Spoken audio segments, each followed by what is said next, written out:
Today we are diving into the most wildest, weirdest, most ridiculously creative ways people are pinching pennies, and I'll tell you whether it's genius or just plain gross. Now, you think you've gone to extreme lengths to save money? Wait until you see what real people are out here doing. I've compiled a list of videos from social media, and some of these money-saving hacks are just so unhinged that you'll be questioning your entire budget strategy. Okay, let's take a look at this first one where this guy claims that he has the solution to the $1 breakfast. This is my $1 breakfast that I make every day as a frugal person. I think it's delicious and easy to make, so this is how I do it. So I start my day early so I have enough time to make breakfast before work because there's no excuses. I grab 4 eggs. Where I go grocery shopping, it costs $11 to get 5 dozen eggs, which is... I mean, 5 dozen eggs is quite a lot. Yeah, I mean, if you're really going to invest in this strategy, I guess you gotta like stock up at Costco or Sam's Club, but just wait until you see what he does with this. 18 cents an egg. I grab 1 tortilla. Notice how he grabbed the tortilla out of the freezer. I just caught that. 18 cents It's coming out of his freezer, so he's clearly like, again, stocking up maybe on the tortillas or just wanting to prolong the shelf life of a tortilla. So this is really interesting. Egg. I grab 1 tortilla. Tortilla from this pack is 16 cents. So I start by oiling my pan. I only do a few drops of oil because oil is expensive and it's fattening. Then I just lubricate. Oil is expensive and oil is fattening. Okay, so it kills me that he only uses a few drops of olive oil because I can be very heavy-handed with olive oil. Instead of putting the bottle of olive oil into like an olive oil bottle with a straw nozzle. And olive oil, when I buy it from Costco, during the pandemic, it jumped up to $23 from $17. So I know that it's pricey. The fact that he's only using a few drops is just so funny. The pan. No, you don't need a silicone brush. So I grab my spices. Once the pan is hot enough, I start cooking my eggs. And then some mornings when I'm feeling a little extra hungry, I will grab this yogurt. It is pretty pricey. Luckily, I found it on sale for $5 the other day, but I only have a couple spoonfuls, so it doesn't really cost that much. Then the way he murdered those eggs, even with the olive oil, he just totally murdered the eggs. I plug in my microwave to warm up my tortilla. Okay, hold up. He just said that he plugged in his microwave to warm up the tortilla. So he's not even plugging in his appliances in order to save money. Yes, I keep everything unplugged in my apartment. Duh, of course. So then once the eggs are cooked, I plate them on the tortilla, jazz it up with a little bit of ketchup, which to some people it's gross. I think ketchup on eggs is good. Also, I only drink water in my apartment because of course it's free. No coffee, juice, anything like that. And bon appetito. I usually find something on YouTube to watch. I've been enjoying Trisha's podcast. But that's it. That is my simple $1 frugal breakfast. Thanks for watching. Okay, I have other comments on this because the ketchup on the eggs I don't mind because I feel like you know you're doing ketchup with hash browns and eggs and it kind of all just mixes together for me. So that doesn't really bother me, but what makes this truly unhinged is he did his breakfast without coffee. As an avid coffee drinker, I'm just like, that is mind-blowing that he just started his day with water. And all you water drinkers out there that are like, no, I don't ever do coffee, like, kudos to you. I don't think I could handle my 2 children and my life without coffee. All right, this next one that I saw, she claims that she's doing embarrassingly cheap things to save money. And some of the stuff I actually agree with, and other things I'm like, are we really saving money here? So let's check it out. These are the weirdest things I do to try to save money. Number 1, charging things everywhere else but my own home. I don't care if it's at my workplace, sorry if my boss is watching this, at a cafe or wherever out in public. If I have my chargers with me, you best believe that I'm waiting for it to hit 100% before I leave. Honestly, I don't even pay my own utility bills at home, but I guess like I'm trying to help my parents out a little bit. So I just kind of charge it out in public before I get to my own house. Or 2. Okay, so I see what she's saying. If she's out and about, she's going to be charging her phone in different places, maybe her computer. But I really question the strategy here because I'm not sure entirely how much energy is required that goes into charging a phone and how much that would be affecting your energy bill. So is it really saving money? That would be a hard one for me to determine and test because your energy usage fluctuates so much from month to month. month. I'm also assuming that she doesn't leave her phone charged in overnight when she's sleeping either. So if it's really important for her, because that would take up the most energy, I always have my phone plugged in when I'm asleep. So if she's not doing that, then I can see the emphasis on her wanting to charge it at public places in order to save money there. But I question the overall efforts if it's actually worth it.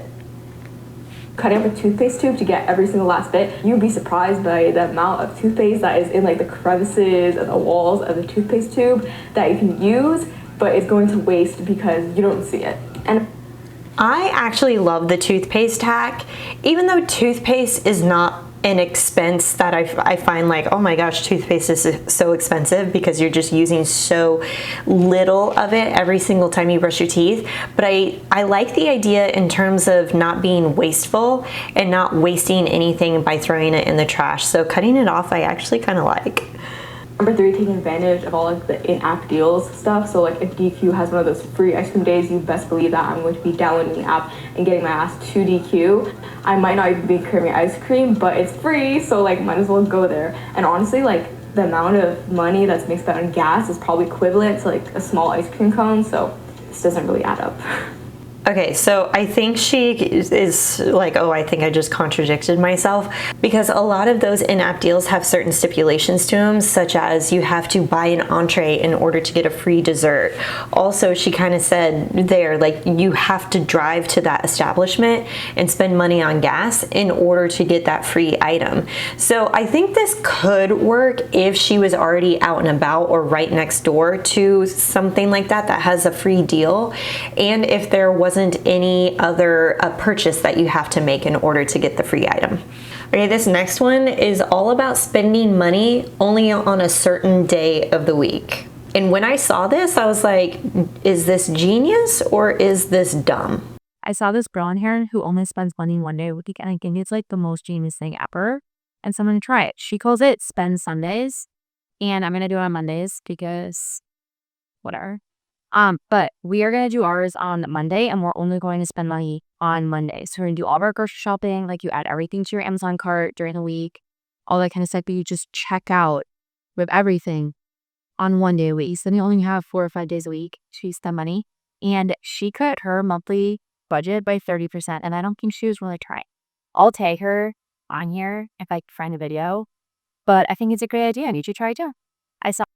Okay, so basically what she's saying is it encourages you to only make purchases on a certain day of the week. So people in the comments were like, okay, Money Monday, that sort of thing. But so it encourages you to lump all your purchases together. So one Amazon cart purchase, one grocery purchase, one shopping purchase, all within one day. So then you're not spending money for the rest of the week. But when I was reading through the comments, there were mixed reviews. Some people are praising the concept, saying that it's helping them with impulse shopping, while others are complaining that they need their little treat before work every day to get that daily dopamine. And if that's you, I'm scared for you. One of the comments said, that's a great idea, because if my Amazon cart was $300, I'd be like, absolutely not. But if I spend $30 Monday, $40 Tuesday, $20 Wednesday, I think it's okay. So I get that concept if you're like adding things to your Amazon cart, but then delaying it until you hit your Money Monday, and then you go through your cart and see, oh, actually, I don't need half of this stuff that's in here. It helps you curve that impulse buying habit so that you're a little bit more aware of what you're spending money on and if it's junk versus what you actually really love. But then I see other comments here that says, except I need my little treat before work every day. But I run out of alcohol like Thursday. I need the daily dopamine hit though. So a lot of people are saying like they need to be spending money in order every day in order to feel happy.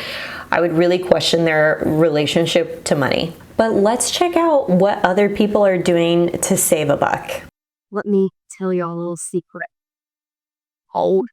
You see the price of this garlic salt and okay?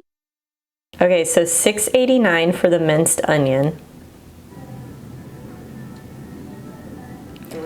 And $3.49 for garlic salt. $3.49 for how many? 3 ounce Okay. And $6.89 for 6.37. If you head over to the international aisle, look what you can get. So much my bang for your buck. That is 11 ounces of garlic salt for $3.19 and 5 ounces of chopped onions for $10.99. It's one of my most favorite things I've learned on TikTok. Thought I'd share with you, but you probably already know that. Bye. Okay, so basically what she's saying is the spices that you find in the regular spice aisle can be found in the international aisle for a lot less, and it's basically the exact same thing. So somebody in the comments said, don't share our secrets. You can also get this with olive oil in the Hispanic aisle. And commenters are also suggesting to buy spices at places like Dollar Tree, Food for Less, or any Hispanic supermarkets. So it's literally the same spice, but it's just packaged differently. You can also do the same things for like cinnamon and sesame seeds. So hopefully this is something that you are taking advantage of, or just having the awareness of how things are priced and packaged for different things. Okay, this next one was really fascinating. I had never heard of this until I stumbled across this video, and this one is all about Project Pan. I thought I'd use this comment to explain what Project Pan even is, because a lot of people don't know, and I didn't know either until I looked it up. So it has nothing to do with throwing away products. It's you have before you buy new ones. For example, something I love to buy is lip products. So like here, all these lip products, I will not buy another one until all of these are gone. So I'm not throwing them out, I'm just not going to keep buying them until I use up all of these ones. And there's different categories you can make for yourself. So for hair products, I won't buy another hair product like shampoo or conditioner until I finish everything I already have. And I love buying stuff. That's my biggest problem. I just feel like this is a great way to start out the new year, to clear out everything I already have so I can have a clean slate, because I keep buying things and it just piles up more and more and more, and I don't need all of that. So that's what Project. Okay, so essentially what you're doing is, instead of buying multiples of the same item, you're only using the items that you already have. You're utilizing them until they're empty before you purchase another item. So let's take a look at people putting Project Pan into action. This video is going to be super out of touch. I started Project Pan almost exactly 1 month ago, and this is everything I have left. I finished 1 month, leaving me with 6 remaining. I'm currently using this one. It's about halfway done, and this one I used around Halloween, and that's how much is done from it. These 4 are completely unopened. Embarrassing. Also, I love that she's calling herself out in this video, and clearly she has a love and fascination for Bath & Body Works products. I finished 1 hand soap this month, leaving me with 5 completely unopened hand soaps and my current one, which makes 6. I finished 1 candle this month, which leaves me with 7 unopened candles and 9 candles that are still in progress. Actually, 10 candles that are still in progress. I forgot this one. This is my current one, and I am finishing this one first. Unfortunately, this one is a Christmas one, and these 2 are Christmas ones. Why do I have 2 of these? I don't know. So these I'm gonna wait on. I also went through 1 concentrated room spray, which leaves me with 4. I know I have 3 here. I forgot 1 under my kitchen counter. Went through 1 mini hydration lotion this month, which leaves me with 3 full-size, slightly used hydration creams, 1 mini completely unused hydration cream, 2 lotions that are about halfway used, 4 lotions that are slightly used, 2 completely unopened lotions. That is 12 lotions and hydration creams in total. I also have 2. That is so many lotions. I usually rotate between like 2 or 3 lotions, and I thought, oh, maybe I don't need this many, but this is putting it into perspective. And the thing about her using up all of these lotions and candles and shower gels is like, she's obviously after these one-of-a-kind unique scents that only Bath & Body Works really delivers. I get that. It's something unique and cool, and you want to change up the scent and kind of change up your mood according to seasons. I see that she has some of these kind of like spooky ones. They're like seasonal, holiday focused. She's got some summer scents, and so you kind of want to change it up when you're going through the seasons. But this is truly like very crazy. And the way that she's saving money here is she's just stopped her impulse shopping. She stopped overspending on these products by using up the stuff that she already has. But let me tell you where Project Pan goes wrong.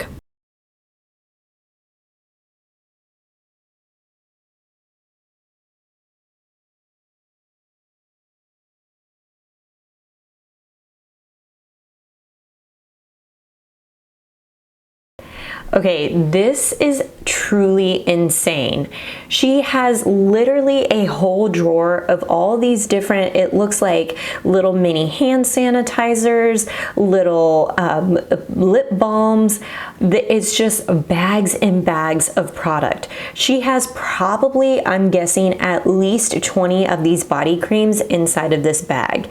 And the caption says Project Pan 2035 is looking good. I don't know if that's a typo or what she's wanting to do, but maybe she's planning on using all of this stuff within the next 10 years. If so, I just question whether or not she's actually saving money, because this is actually misusing the whole idea by bulking up and spending all this money to get all of these products. For what? Just for you to use and switch. I feel like she's not actually changing her spending behavior or really truly saving money. Because then you can see literally like 30 different lotions. This type of content actually goes back to overconsumption. You know, you're just constantly chasing that daily dopamine hit by having all of these items. And for what? Are we really truly finding happiness and contentment here by placing emphasis on stuff rather than reflecting on your core values of who you truly are, which is separate from spending money? Your core values has to do with the things that make who you are, that fill you with joy, that are free. And if you've made it this far in the video, you are not going to believe what this woman did to save money. One time I took a shit so large that it clogged my toilet and my plunger was doing absolutely nothing for me. So I called a plumber and I asked him how much it would be for him to come out and unclog my toilet. And he quoted me $400. And I was like, $400 is way too much money. I can do it myself. I drove to Home Depot. I bought a $60 auger and I came home and I unclogged my toilet. And then I was like, what am I going to do with this auger? Because it was massive and I didn't know how to store it because it literally had shit on it. And so I thought about getting rid of it, but no, I'm not gonna get rid of it. I'm gonna store it in my closet in a trash bag in case I need it again. And 2 months later, lo and behold, I did need it again because I took another massive shit. So I unclogged my toilet, and while I was unclogging it, I was like, you know what sounds good? Thai food. So after I got done, I went downstairs, got ready, and I drove to go get Thai food from my local restaurant. And I'm a regular there, and I was talking to the lady, and I was asking her how her day was. And she was like, it's been okay, you know, someone clogged the toilet and we can't get it unclogged, so I'm gonna have to call a plumber. And I was like, no, don't call a plumber. They're gonna charge you way too much money. I got you. And I drove home and I got my auger and I went back to the restaurant and I unclogged the toilet and she gave me a $100 gift card. And that is how taking a massive shit saved me $40. I'm just like, I cannot even believe this. Basically, kudos to this woman for openly talking about poop on the internet and specifically like her own BMs, because that takes a level of just comfortability that you just don't get anywhere else. Also, she does reference in her comment that she saved herself $400 twice by purchasing her $60 auger. And the generosity of this woman to go back to that Thai restaurant and just say, you know what, I got you, I know how to do this. And the Thai restaurant owner being like, amazing, here's a $100 gift card. I think that is pure genius. And the fact that she was so open to share this story on the internet is just like, wow. And she says that that's how we justify our tool purchases. Sure. I mean, this person, this comment here says, ma'am, you are now the plumber, which I absolutely love.